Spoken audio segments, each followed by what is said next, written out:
Hi, it's Terry Dennery of the MathWorks. So, anyways, we're going to kind of build the model from where we last finished off in building. So, anyways, and there was something about where we finished that was kind of bugging me, and so I just kind of revisit that a little bit. But the last thing I showed was kind of this rotation about a axis that's kind of perpendicular to well, aligned with vertical, right? And you kind of saw it there. Let me just kind of rewind this a little bit. We rotate, and it just kind of overshoots and wiggles, right? And I think there's two things to this. One is it's a lot harder to rotate about that vertical axis. That's definitely true.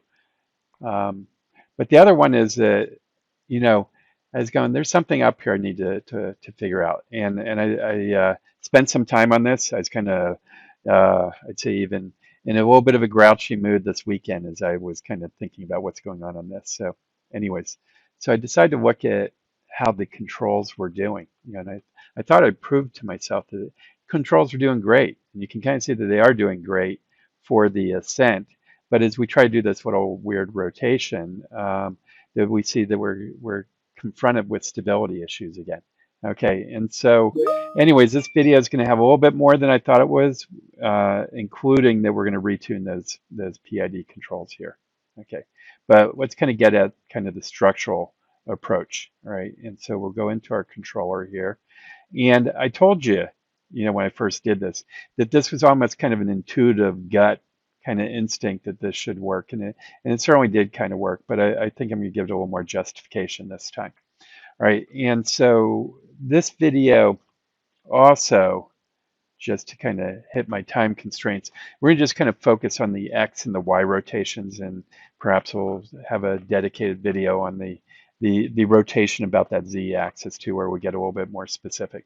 And so let me just kind of begin by what I mean by more specific, right? And so we know that this was all about, you know, adding a thrust component that would create that moment. And so we applied that thrust in both the positive X, or I'll call it on the positive end of the X beam, as well as on the negative end of the X beam, which is down here, right? And so we're, of course, going to have to do that, but I think I'm going to take you through a little bit here. So let's just kind of take this Control X. Yeah, I'm going to put it up here.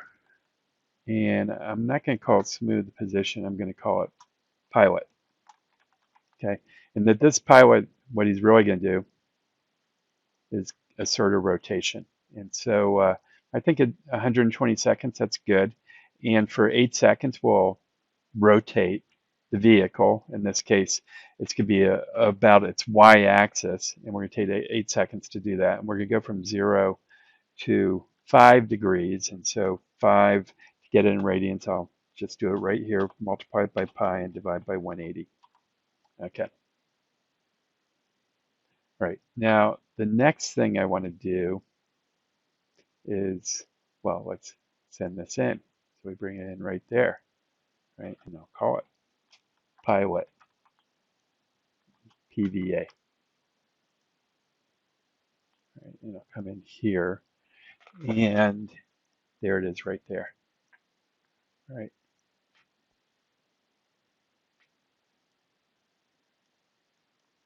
Okay, and so I want to calculate the torque that will then be used to kind of figure out the thrust components right here, right? And so that means I'm going to multiply it by a gain,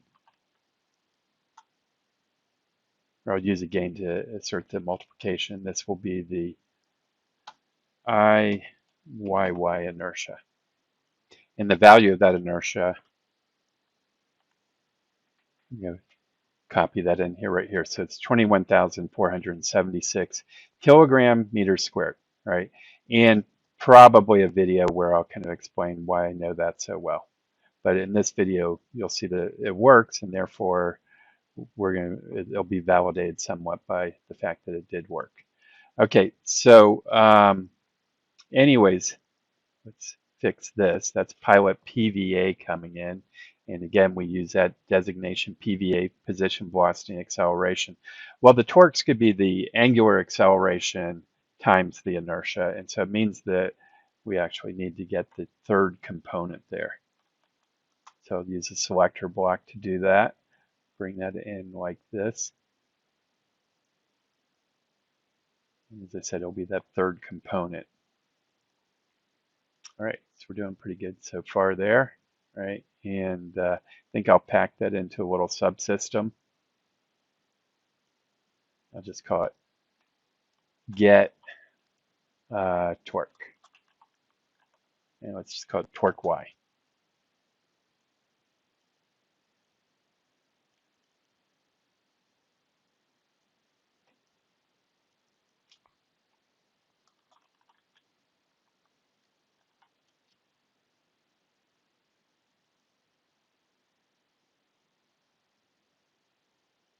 Oops.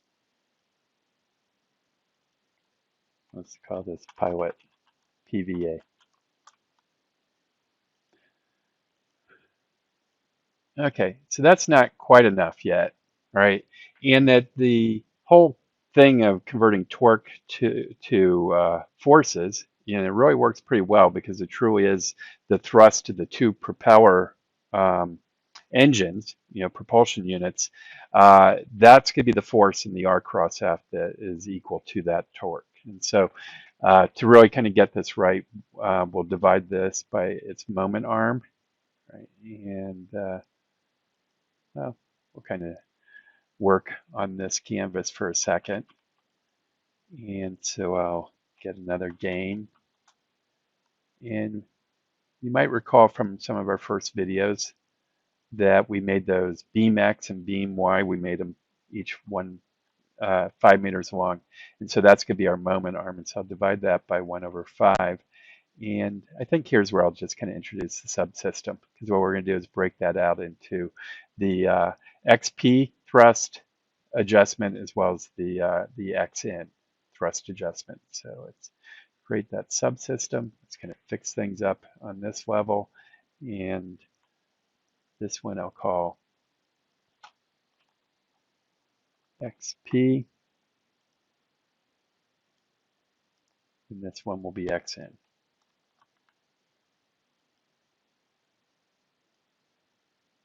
Okay, and these are going to be equal in magnitude but opposite in sign. So I'll get a gain right there. I'll make that -1.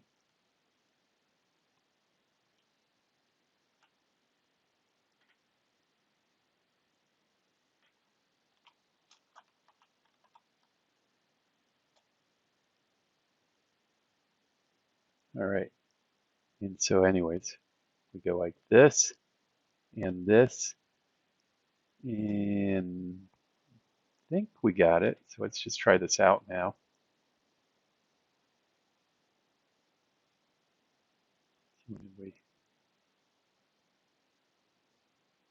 Yeah, 120. We're going to start that transition. It seems like it ran. Did it?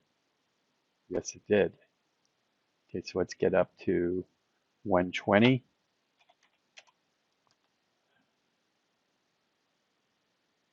Kind of good to look at this from this view. I'll even show a little bit of the dwell, which begins at 110 seconds.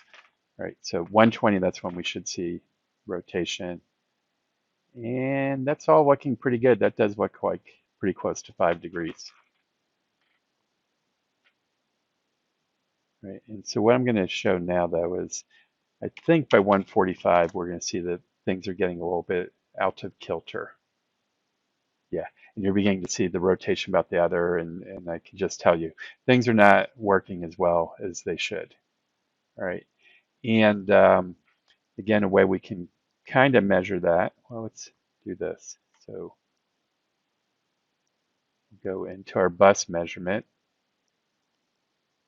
and you recall Euler angles are available, and we'll look at those. I kind of like to demux this so that we can kind of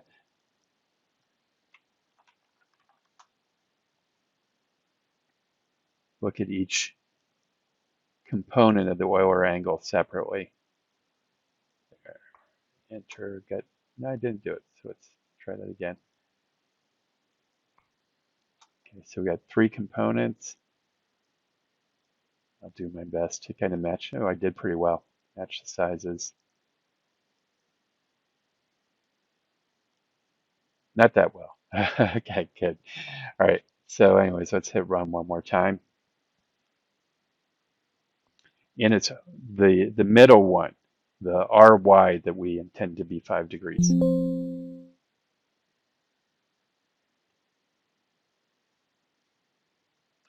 And I think it's pretty clear that everything's kind of going haywire right here. And thought I'd be able to get it all, kind of all the tuning in one video. So I think what I'll do is kind of wrap up at this point and just kind of, you know, be content with the fact that we established the idea of a pilot. We did put our basic strategy of rotation in here. And I can assure you that it will work. And we did see that in the previous video where I kind of previewed what we're doing. But the next video, I think, and I think I'll record it this afternoon, that's where we'll tune up those PIDs and make sure that we get the rotation that we intend here. All right, thank you.